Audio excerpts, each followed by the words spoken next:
Hello guys, and welcome to a new tutorial with the Nubian Tech Tips. In this video I'm going to show you how to enable USB tethering in HONOR X9c. Well, the first thing that you're going to do, you're going to connect your phone with your laptop or with your device using a USB. Now I'm going to connect it. Now you can see that I have connected my phone. You're going to click on transfer files.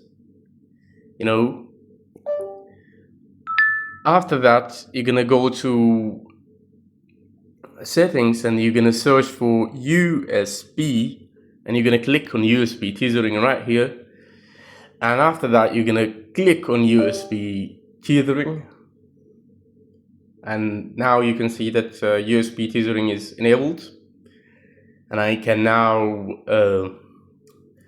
use my phone as a hotspot, and that's it.